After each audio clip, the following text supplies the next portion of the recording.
வணக்கம். Welcome to Maya's kitchen.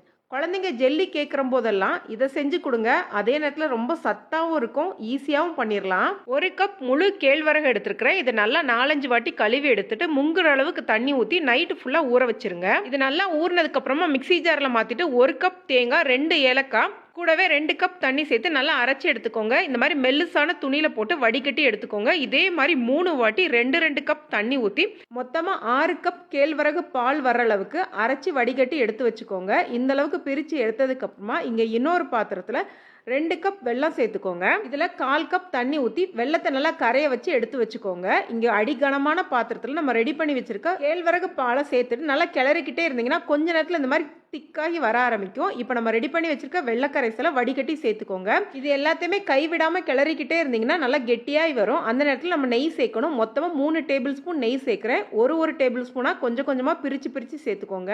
இதை கரண்டிட்டு எடுத்து ஊற்றும் போது பார்த்தீங்கன்னா மேலே இந்த மாதிரி லேயராக வந்துச்சுன்னா சரியான பதத்தில் இருக்குது. இப்போ கேஸ் ஆஃப் பண்ணிவிட்டு ஒரு நெய் தடவின பிளேட்டில் ஊற்றிடலாம். இது மொத்தமாகவே பண்ணுறதுக்கு ஒரு 15 நிமிஷம் தான் ஆகும். நல்லா ஆறுனதுக்கப்புறமா கத்தி வச்சு கட் பண்ணி பீஸ் போட்டுக்கோங்க.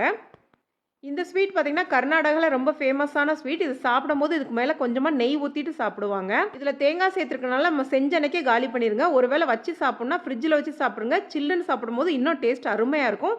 வீடியோ பிடிச்சிருந்துச்சுன்னா லைக் பண்ணுங்கள், ஷேர் பண்ணுங்கள். நன்றி, வணக்கம்.